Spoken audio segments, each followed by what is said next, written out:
হাজার হাজার রহস্যে ঘেরা আমাদের এই মহাবিশ্ব। এই মহাবিশ্বে রয়েছে অনেক রহস্যজনক এবং ভয়ঙ্কর স্থান। এরকমই একটি স্থান হলো ব্ল্যাক হোল। আজকে ভিডিও এই ব্ল্যাক হোল সম্পর্কেই। আপনারা যদি চ্যানেলে নতুন হয়ে থাকেন তাহলে অবশ্যই চ্যানেলটিকে সাবস্ক্রাইব করে সাথেই থাকবেন। ব্ল্যাক হোল, যা মহাজাগতিক দেহ, অত্যন্ত তীব্র মাধ্যাকর্ষণ শক্তি, যা থেকে কোনো কিছুই এমনকি আলোও পালাতে পারে না। একটি বৃহদাকার নক্ষত্রের মৃত্যুতে একটি ব্ল্যাক হোল তৈরি হতে পারে।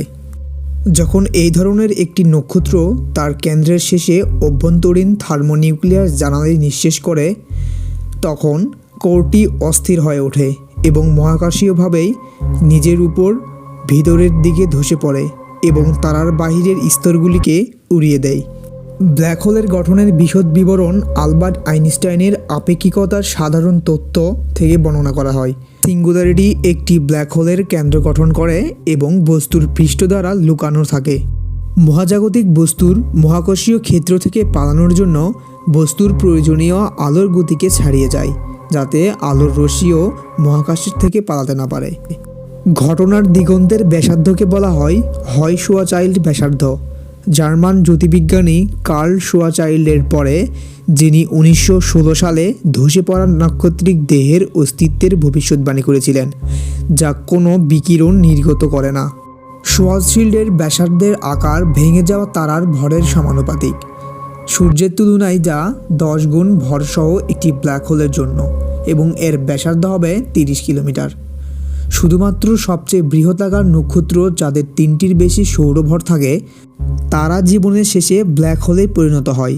স্বল্প পরিমাণে ভরসহ তারাগুলি কম সংকুচিত দেহে বিবর্তিত হয়, যা সাদা বামন বা নিউটন তারা নামে পরিচিত। ব্ল্যাক হোল সাধারণত তাদের ছোট আকার এবং তারা কোনো আলো নির্গত করে না, যার কারণে সরাসরি পর্যবেক্ষণ করা যায় না। তাদের কাছের বস্তুর উপর তাদের বিশাল মহাকর্ষীয় ক্ষেত্রের প্রভাব দ্বারা পর্যবেক্ষণ করা যেতে পারে। উদাহরণস্বরূপ বলা যেতে পারে, যদি একটি ব্ল্যাক হোল একটি বাইনারি স্টার সিস্টেমের সদস্য হয়ে থাকে, তবে তার সঙ্গী থেকে একটি প্রবাহিত পদার্থটি তীব্রভাবে উত্তপ্ত হয়ে ওঠে এবং তারপর ব্ল্যাক হোলের ঘটনার দিগন্তে প্রবেশ করার আগে এবং চিরতরে অদৃশ্য হওয়ার আগে প্রচুর পরিমাণে এক্স রে বিকিরণ করে।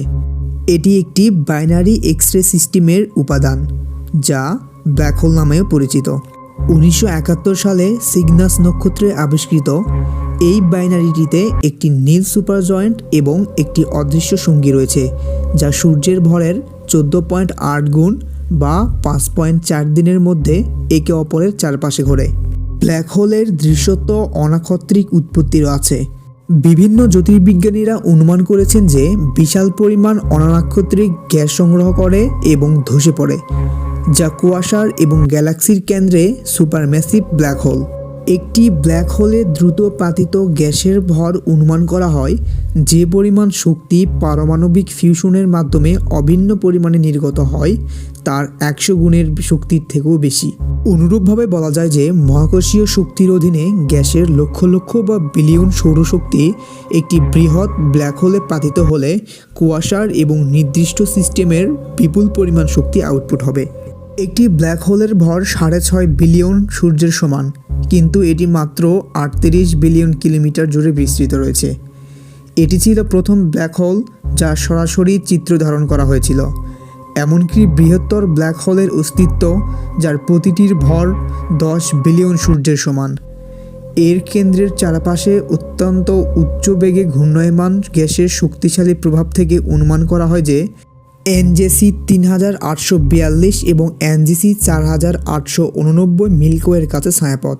ব্রিটিশ জ্যোতিপদার্থবিদ দ্বারা অন্য ধরনের নন স্টারাল ব্ল্যাক হোলের অস্তিত্বের প্রস্তাব করা হয়েছিল, কিন্তু স্টিফেন হকিংয়ের তত্ত্ব অনুসারে অসংখ্য ক্ষুদ্র আদিম ব্ল্যাক হোল, যা সম্ভবত একটি গ্রহাণুর সমান কিংবা তার চেয়ে কম ভরের, যা বিগ ব্যাংয়ের সময় তৈরি হতে পারে বলে মনে করা হয়। একটি অত্যন্ত উচ্চ তাপমাত্রা এবং ঘনত্বের অবস্থা, যেখানে মহাবিশ্বের উৎপত্তি 13.8 বিলিয়ন বছর। সাধারণ আপেক্ষিকতা জার্মান বংশোদ্ভূত পদার্থবিদ আলবার্ট আইনস্টাইন দ্বারা গঠিত আপেক্ষিকতার বিস্তৃত শারীরিক তত্ত্বের অংশ। এটি 1916 সালে আইনস্টাইন দ্বারা কল্পনা করা হয়েছিল। সাধারণ আপেক্ষিকতার মহাকর্ষের সাথে সম্পর্কিত মহাবিশ্বের অন্যতম মৌলিক শক্তি। মাধ্যাকর্ষণ মাইক্রোস্কোপিক আচরণে সংজ্ঞায়িত করে এবং তাই সাধারণ আপেক্ষিকতার বৃহৎ আকারের শারীরিক ঘটনাকে বর্ণনা করে। ব্ল্যাক হোলের অস্তিত্ব জানান দেওয়ার জন্য যে সিগন্যালটা ব্যবহার করা হয় তার নাম হচ্ছে সিগন্যাল X1, যা পৃথিবী থেকে প্রায় 7000 আলোকবর্ষ দূরে সিগনাস নক্ষত্রমণ্ডলে অবস্থিত। প্রাথমিক তারকা HDI একটি হট সুপারজায়ান্ট যা 5.6 দিনের সময়কালের সাথে একটি অদেখা সহচরকে নিয়ে ঘুরছে। বাইনারি কক্ষপথের বিশ্লেষণের ফলে দেখা যায় যে সহচরের ভর 60টি সৌর ভরের থেকেও বেশি। পর্যবেক্ষণ থেকে ভর নির্ধারণ করা হয়েছে প্রায় 9টি সৌরভর। সেই ভরের একটি নক্ষত্রের একটি শনাক্তযোগ্য বর্ণালী থাকা উচিত, কিন্তু সহচরের তা নেই। এটি এবং অন্যান্য প্রমাণ থেকে জ্যোতির্বিজ্ঞানীরা যুক্তি দিয়েছেন যে এটি অবশ্যই একটি ব্ল্যাক হোল। এক্স-রে নির্গমনটি প্রাথমিক নক্ষত্র থেকে ছিঁড়ে যাওয়া পদার্থের কারণে বোঝা যায়, যা ব্ল্যাক হোলের দিকে টানা হওয়ার কারণে উত্তপ্ত হচ্ছে। এইভাবেই ব্ল্যাক হোল তার কার্যক্রম শত শত কোটি কোটি বছর ধরে চালিয়ে যাচ্ছে। এই ছিল আজকের ভিডিও। যদি ভালো লেগে থাকে তাহলে অবশ্যই চ্যানেলটিকে সাবস্ক্রাইব করবেন, লাইক করবেন এবং কমেন্ট করে সাথেই থাকবেন। ধন্যবাদ।